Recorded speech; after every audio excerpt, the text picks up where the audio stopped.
Sir, Gudivada Amarnath గారు, మనకెందుకు sir ఆడవాళ్ళు మేకప్ వేసుకుంటే మనకెందుకు, వాళ్ళు రెడీ అయితే మనకెందుకు, ఏదైతే మనకెందుకు సార్? మనం ఐటీ మినిస్టర్గా ఉన్నప్పుడు 2022లో డావోస్కి వెళ్ళాం. 2023కి ఇన్విటేషన్ రండ్రా డావోస్ కంటే ఆడ చలి ఉంటుంది, -5 ఉంటుంది అన్నాం సార్. మనం మాట్లాడచ్చా సార్ లేడీస్ మేకప్ గురించి? ఎందుకు సార్? మనం జగనన్నకి మంచి చేయకపోయినా చెడైతే చేయొద్దండి సార్ నోటి దొల వల్ల. పార్టీ రూలింగ్లో ఉన్నప్పుడు అట్లా నోరు పారేసుకొని ఈ దీని వరకు తీసుకొచ్చేసినారు.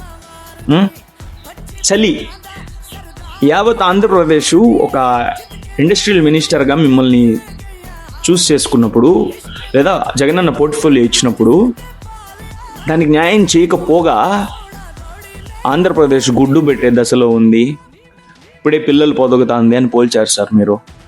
మీరే అనుకుంటా పార్లమెంట్లో బొబ్బట్లు మామిడి తాండ్ర ఎంఓయు గురించి మాట్లాడింది. అయినా మనం కూడా లేడీస్ మేకప్ గురించి మాట్లాడచ్చు. ఎందుకు సార్? మేకప్ అనేది లేడీస్ యొక్క అదొక నైతిక హక్కు సార్ వాళ్ళకి.